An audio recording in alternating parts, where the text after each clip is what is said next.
اللہ تعالیٰ قرآن مجید میں ایک مقام پہ ارشاد فرماتا ہے وما اصابکم من مصیبہ فبما کسبت ایدیکم ویعفو عن کثیر، جو تمہارے اوپر کوئی مصیبت آتی ہے وہ تمہارے ہاتھوں کی کمائی ہے، تمہاری اپنی کرتوتوں کا نتیجہ ہے، اور اللہ تعالیٰ بہت ساری چیزوں سے درگزر فرماتا ہے۔ یہ اس کی کرم نوازی ہے کہ وہ درگزر فرماتا ہے اور کبھی کبھی گرفت کرتا ہے۔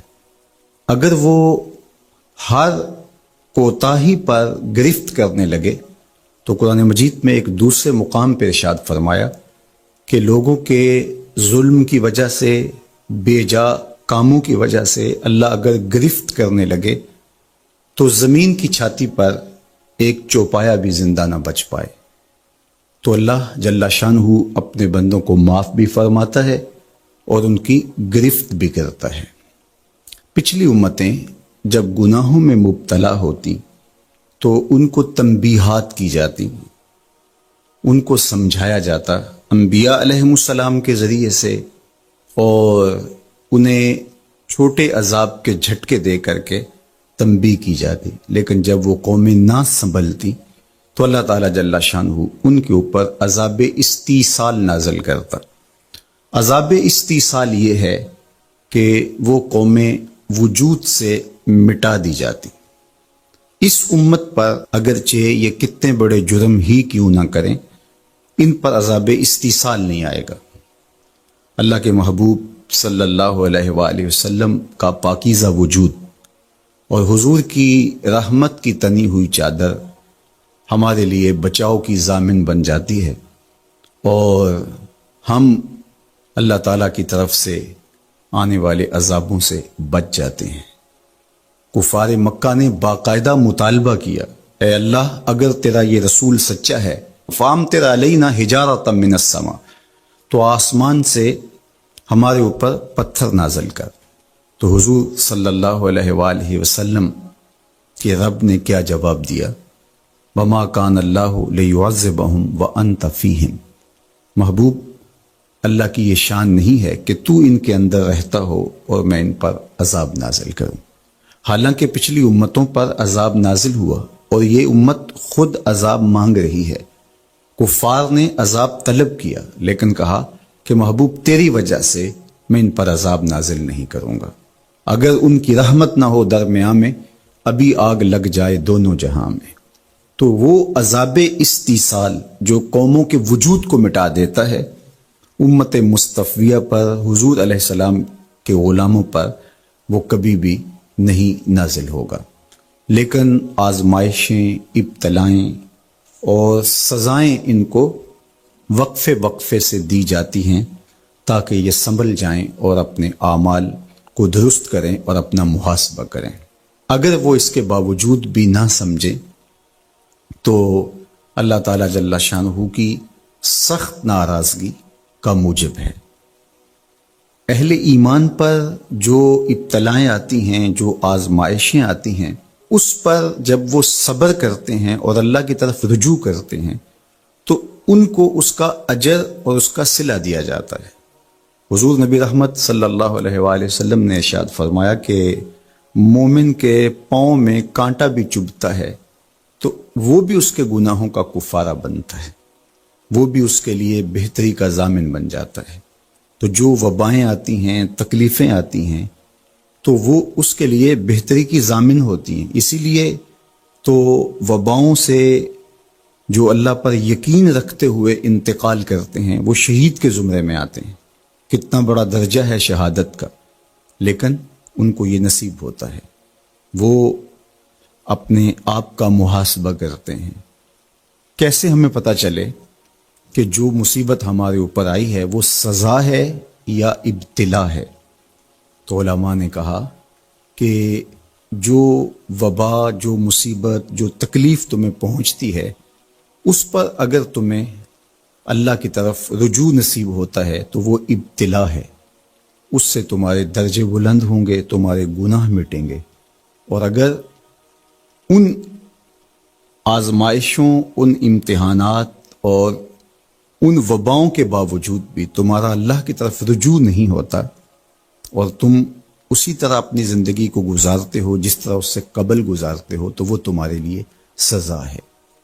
تو مجھے اور آپ کو اس موقع پر دیکھنا ہوگا کہ ہم کس مرحلے سے گزر رہے ہیں، ہماری کیفیت باطن کیا ہے۔ کیا یہ خوف و ہراس کا عالم اور یہ وبائی امراض اور اس وقت پوری دنیا کے اوپر جو کیفیت ہے وہ ہمارے لیے اللہ کی قربت کا سبب بن رہی ہے، رجوع اللہ کا ذریعہ بن رہی ہے، توبہ و استغفار کا سبب بن رہی ہے؟ ہم اللہ تعالیٰ جل شانہ کی قربت حاصل کرنے کے لیے کوشاں ہو گئے ہیں، یا کہ ہمارے رویے، ہمارا طرز زندگی اور ہمارا انداز معاشرت بالکل تبدیل نہیں ہوا، اور ہم جس طرح کی زندگی پہلے گزار رہے تھے اس طرح کی ہی زندگی بسر کر رہے ہیں؟ تو پھر یہ ہمارے لیے سزا ہے، ورنہ ہمارے لیے ابتلا ہے، آزمائش ہے، امتحان ہے، اور ہم اس میں اللہ کی قربت کے ذریعے سے اللہ کی پناہ میں آ کے سرخرو ہو رہے ہیں، کامیاب اور بامراد ہو رہے ہیں۔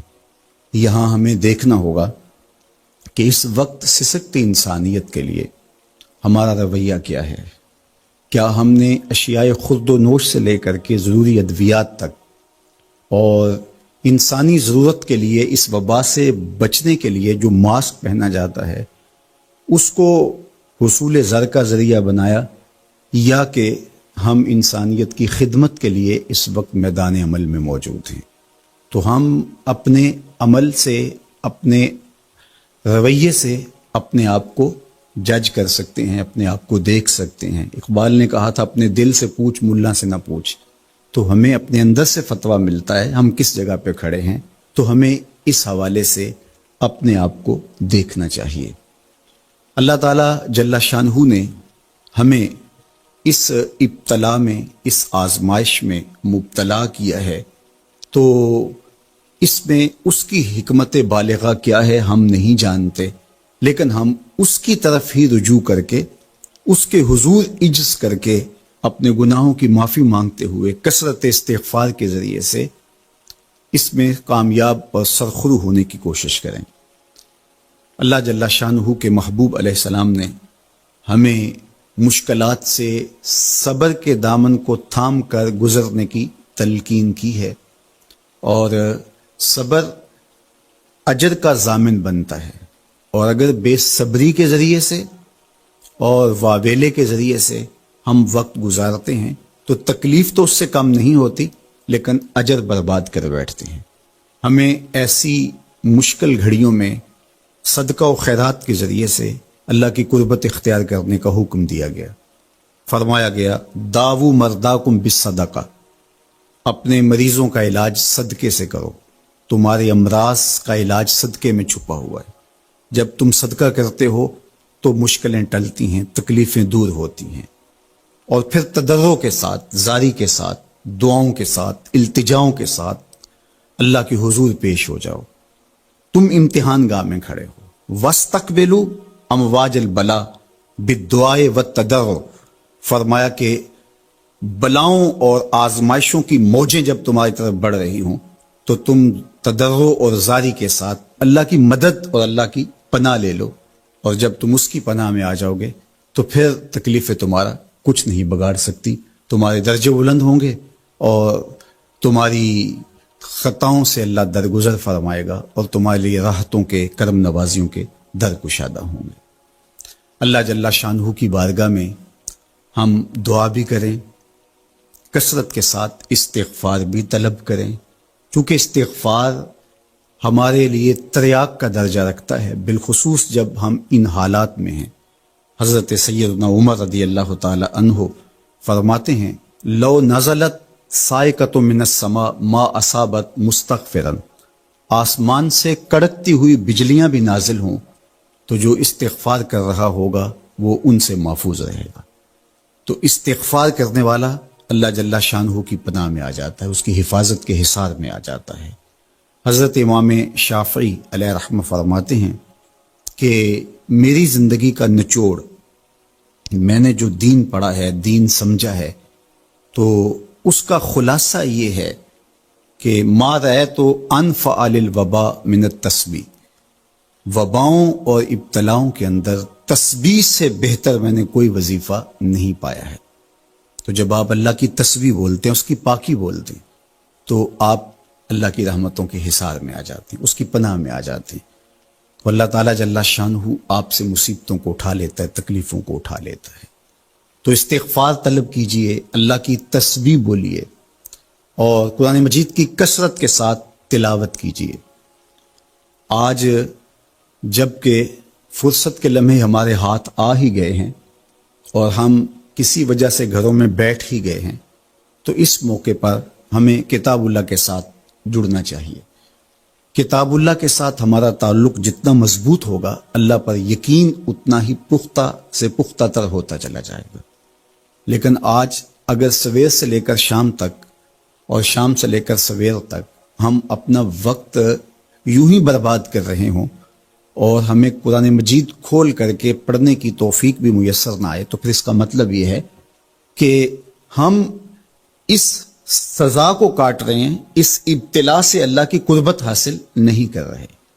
تو قرآن مجید کی تلاوت ہمیں اللہ کی قربت دیتی ہے، بلکہ ایک روایت میں آیا کہ جو شخص قرآن مجید کی تلاوت میں مشغول رہا اور اس مشغولیت کی وجہ سے اس کو دعا مانگنے کا موقع بھی نہ مل سکا، اللہ اس کو دعائیں مانگنے والوں سے زیادہ عطا فرمائے گا، چونکہ وہ اللہ کے کلام کے اندر مصروف ہو گیا۔ تو آج کل فرصت کے لمحات میں ہمیں اپنے بچوں کو بٹھا کر کے بھی ترغیب دینی چاہیے کہ وہ قرآن مجید کی تلاوت کریں، اور خود بھی قرآن مجید کی تلاوت اپنے معمولات میں شامل کرنی چاہیے۔ اور جتنے بھی یہ دن ہمیں میسر ہیں، اپنی روٹین اس حساب سے ہم بنا سکتے ہیں کہ قرآن مجید کے ساتھ ہم جڑ جائیں، اور اس کو اگر مفاہیم و مطالب کے ساتھ پڑھنے کا مزاج ہو، اور روزانہ 1 پارہ یا 2 پارہ اس کے مفاہیم کے ساتھ، اس کے مطالب کے ساتھ اگر پڑھنا نصیب ہو جائے، تو پھر قرآن مجید کے پیغام کو سمجھنے کا ہمیں موقع مل جائے گا۔ چونکہ یہ کتاب ہمارے آقا و مولا حضور ختم المرتبت صلی اللہ علیہ وآلہ وسلم کی وساطت سے ہمارے نام ہمارے رب کا پیغام ہے، سندیسہ ہے ہمارے رب کا۔ ہمارے رب نے ہمیں کیا کہا ہے ہمیں سمجھنا چاہیے۔ دنیا کے کسی ایسے ملک سے میرے اور آپ کے نام کوئی خط ہو اور اس زبان میں ہو جو زبان میں نہیں جانتا، تو اتنی دیر تک میں چین سے نہیں بیٹھتا، آپ چین سے نہیں بیٹھتے جب تک اس کے مندرجات معلوم نہیں کر لیتے، اس میں خوشی کی خبر ہے یا کوئی غم کا قصہ ہے، یہ خط میرے نام کیا پیغام لے کر آیا ہے۔ تو صاحب یہ قرآن حضور کی معرفت ہمارے نام ہمارے رب کا خط ہے، تو ہمیں دیکھنا ہوگا کہ اس کتاب نے ہمیں کیا پیغام دیا ہے، اس کتاب کا حکم نامہ ہمارے نام کیا ہے، اور پھر ہم اس کتاب کو اپنی زندگی میں اتار کر کے اپنے شب و روز کے اندر شامل کر کے اس کی تعلیمات کو ایک پاکیزہ اور ستھرے مسلمان بن کے ابھر سکتے ہیں۔ تو اس موقع سے بھرپور فائدہ ہمیں حاصل کرنا چاہیے، اس کی تلاوت بھی کریں۔ خالی تلاوت بھی قرآن مجید کی تمہیں محرومیوں سے نکالے گی۔ حضرت اقبال علیہ الرحمہ نے اپنے ایک دوست کو خط لکھا کہ قرآن مجید اگر مفاہیم و مطالب کے ساتھ تمہیں نہیں بھی پڑھنا آتا تو پھر بھی اس کی تلاوت کو معمول زندگی بناؤ، اس لیے کہ ناظرہ قرآن پڑھنے سے بھی قلب کا تعلق حضور کے قلب اطہر سے جڑتا ہے، حضور سے قربت نصیب ہوتی ہے اس کتاب کے پڑھنے سے، اس کی تلاوت کرنے سے، چونکہ یہ حضور کے قلب اطہر پہ نازل ہوا ہے، حضور کے سینہ اقدس پہ نازل ہوا ہے، تو اس سے تعلق حضور کے قلب اطہر کے ساتھ جڑنا ہے۔ اور ہمیں فرمایا گیا کہ راتوں کی تنہائیوں میں اٹھ کے قرآن پڑھا کرو اور قرآن پڑھتے ہوئے رویا کرو، اور یہ بھی فرمایا گیا فَإِن لَّمْ تَبْكُوا فَتَبَاكُوا، اور اگر رونا نہ آئے تو رونے کی کوشش کیا کرو، تکلف کے ساتھ اپنے اوپر وہ کیفیت طاری کرو کہ تمہاری آنکھیں آنسوؤں کا خراج دیں اس قرآن کو پڑھتے ہوئے۔ کیا یہ تصور تھوڑا ہے کہ جب تم قرآن پڑھ رہے ہو تو اس خیال میں ہو کہ میں اپنے رب کا کلام پڑھ رہا ہوں؟ فرمایا تمہارا رب سے ہم کلام ہونے کو جی چاہے تو قرآن کھول کے بیٹھ جاؤ، یہ رب سے ہم کلام ہونا ہے۔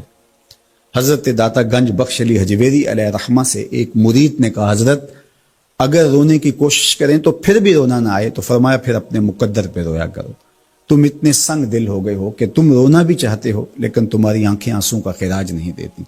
تو اس کتاب کے ساتھ جڑ کے، اس کتاب کے ساتھ وابستہ ہو کے، اس کے ساتھ تعلق خاطر قائم کر کے اپنی زندگی کو سنوارا جا سکتا ہے۔ یہ کتاب زندگی ہے، یہ نسخہ حیات ہے، نسخہ کیمیا ہے۔ فاش می گوئم آنکھ در دل مزمرست، این کتاب نیست چیز دیگرست۔ اقبال نے کہا اگر میں کھل کے بتا دوں جو میرے سینے میں پوشیدہ ہے، یہ کتاب نہیں، یہ کوئی اور ہی چیز ہے۔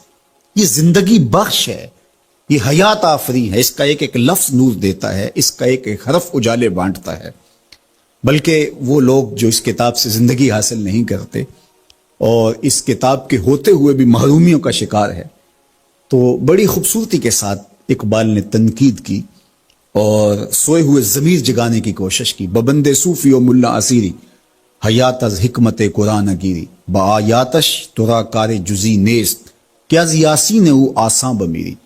اقبال کہتے ہیں تو جاہل صوفی اور کاہل ملا کے ایسے پھندے میں پھنسا کہ تو نے قرآن سے زندگی تلاش نہیں کی۔ قرآن کی آیتوں سے تجھے صرف اتنا سروکار ہے، جب تیرے بوڑھے کی روح اٹک گئی تو سورہ یاسین لے کے بیٹھ گیا کہ میں اس کی تلاوت کروں اور اس کی روح آسانی سے نکل جائے۔ اقبال کہتے ہیں اس میں کوئی شک نہیں ہے، مرنے والے کو اس کا فائدہ ہوتا ہے، لیکن مجھے افسوس اس بات کا ہے کہ اس قرآن سے بھی تو نے مرنا ہی سیکھا، کاش اس قرآن سے جینا سیکھ لیا ہوتا۔ یہ تجھے زندگی کے کرینے سکھاتا، تجھے اسلوب حیات بتاتا، تجھے جینے کا طریقہ بتاتا، تجھے محمد عربی کی دہلیز پہ لے جاتا، تمہیں خدا کی قربت دیتا، خشیت الہی کے اجالے دیتا۔ یہ کتاب زندگی بخش اور حیات آفری تھی، تو نے کیوں اس کتاب کے ہوتے ہوئے اپنے آپ کو محرومیوں کے سپرد کر دیا؟ تو یہ موقع ہمیں ملا ہے زندگی کی گہما گہمی میں، زندگی کی چکا چون میں، سویر سے شام تک، شام سے سویر تک بھاگم بھاگ لگی تھی، تو کسی وجہ سے لمحے فرصت کے ہاتھ آ ہی گئے ہیں۔ تو آئیے ہم اپنا رب کتاب اللہ سے جوڑیں، قرآن سے جڑ جائیں اور اس کی تلاوت کو شعار زندگی بنا لیں۔ گھر تو می خواہی مسلمہ زیستن، نیست ممکن جز با قرآن زیستن۔ اگر تو مومن بن کے، مسلمان بن کے جینا چاہتا ہے تو قرآن کے بغیر تیرا ایک لمحہ بھی نہیں بیت سکتا۔ تو اس کتاب کے ساتھ ہمیں وابستہ ہونا چاہیے، روزانہ 1-2 پارے خود بھی پڑھنے چاہیے اور اپنے بچوں کو بھی اس کی ترغیب دینی چاہیے۔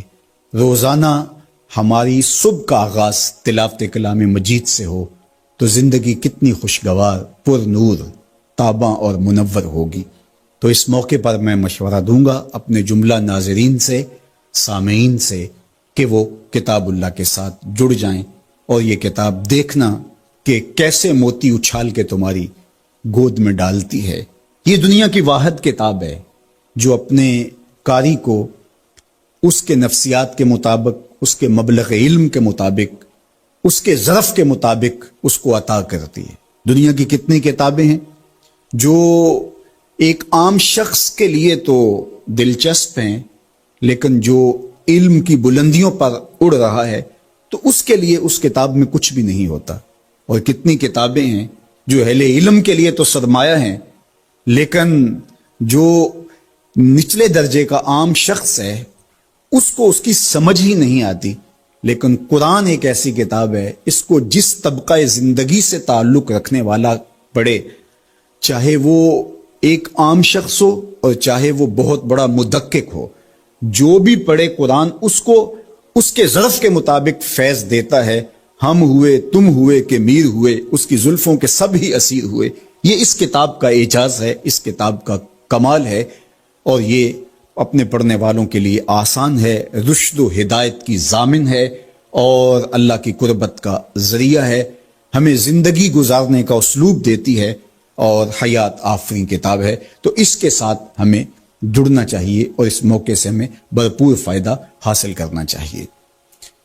ایک بات میں یہ بھی عرض کرنا چاہوں گا کہ اس موقع پر خاص طور پہ ہمیں تھوڑا سا اپنا محاسبہ کرنے کے لیے بھی وقت مل گیا ہے۔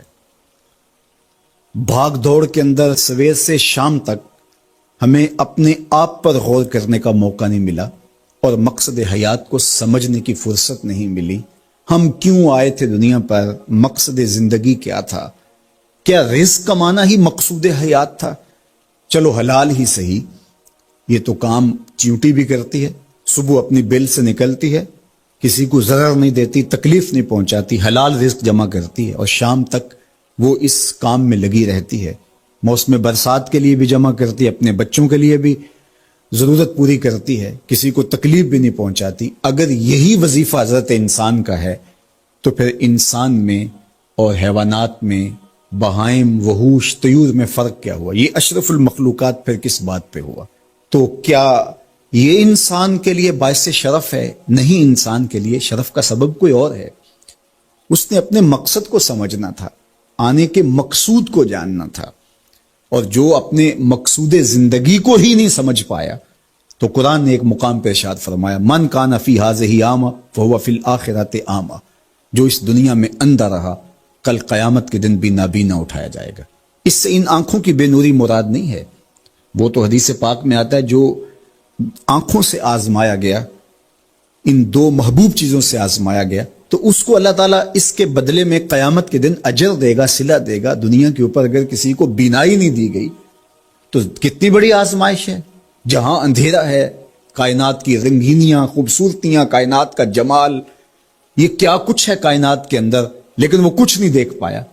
اب وہ ایک عجیب اذیت سے تو گزرتا ہے لمحہ لمحہ، تو اس کا صلہ اس کو اس کے بدلے میں آخرت میں دیا جائے گا۔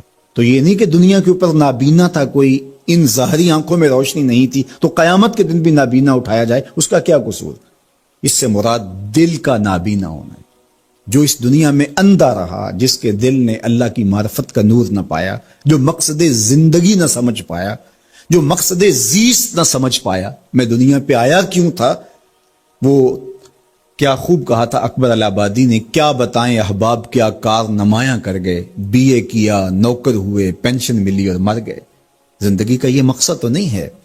تو زندگی کسی کام کے لیے ہم اللہ کی معرفت حاصل کریں، اپنی زندگی کے مقصود اور مدعا کو سمجھیں کہ ہم کیوں تخلیق کیے گئے اور ہمیں فہم و فراست اور عقل و خرد سے کیوں نوازا گیا۔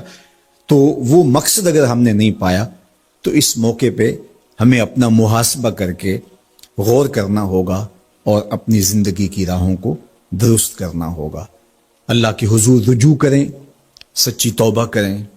آج یہ تھوڑے سے حالات دیگر گوں ہوئے اور موت آنکھوں کے سامنے رقص کرتی ہوئی نظر آئی۔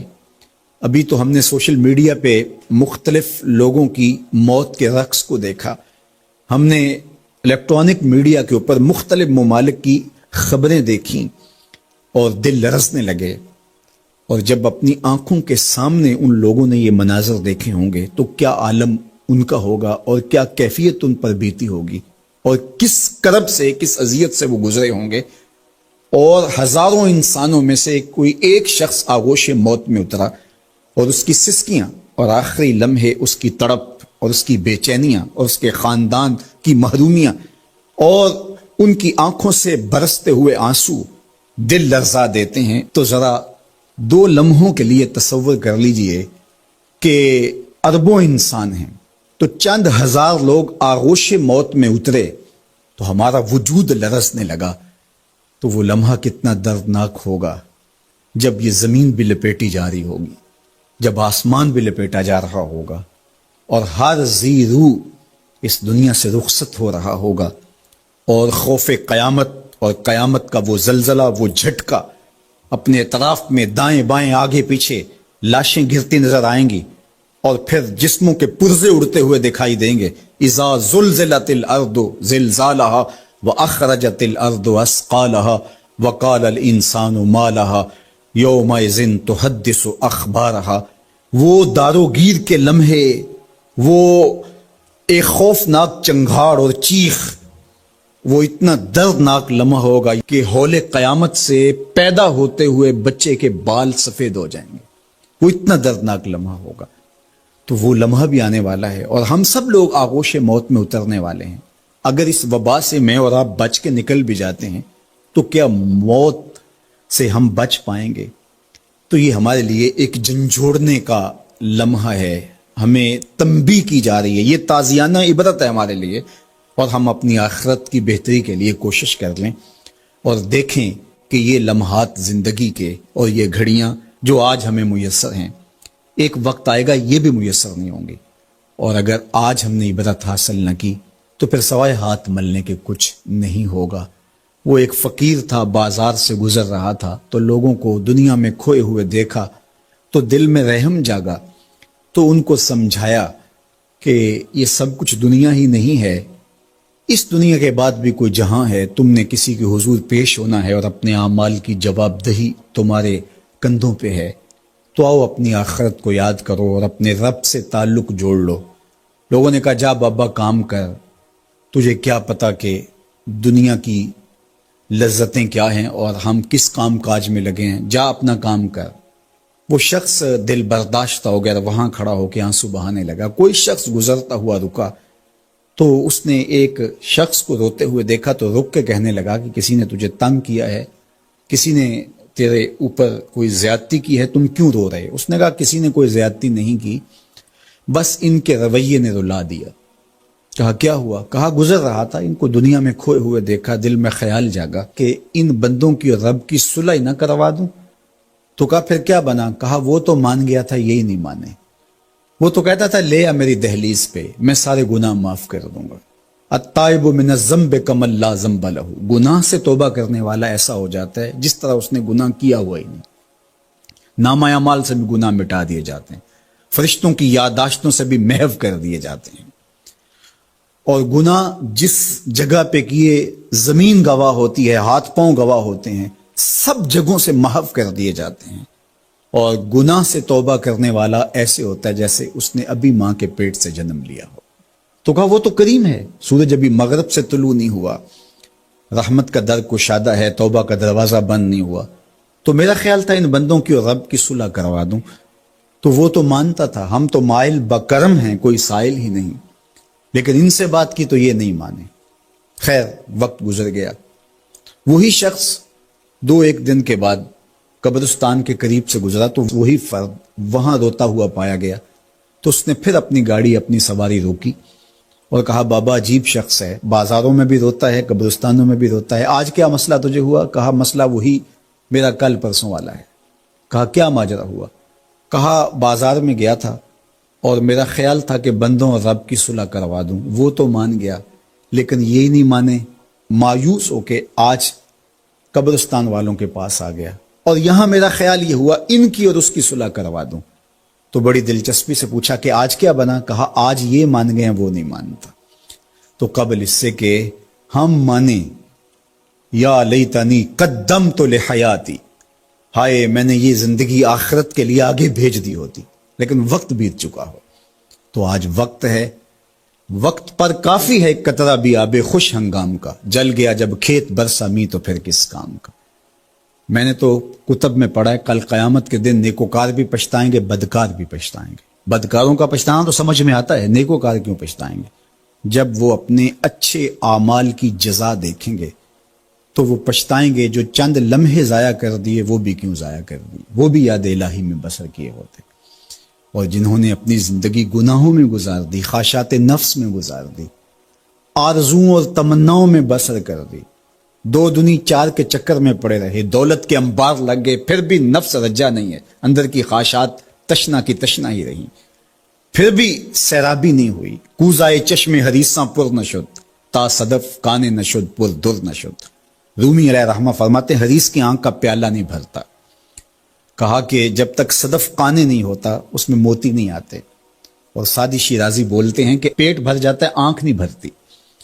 تو ساری زندگی حال من مزید کے نعرے لگاتے رہے، جتنا بھی میسر ہوا پھر آگے بڑھتے رہے، آگے بڑھتے رہے، کسی جگہ پہ بھی فل سٹاپ نہ آیا، اور زندگی یوں گزرتی رہی، بسر ہوتی رہی، اور اپنی زندگی برباد کر دی، حتی زرتم المقابر، یہاں تک کہ قبروں میں جا پہنچے۔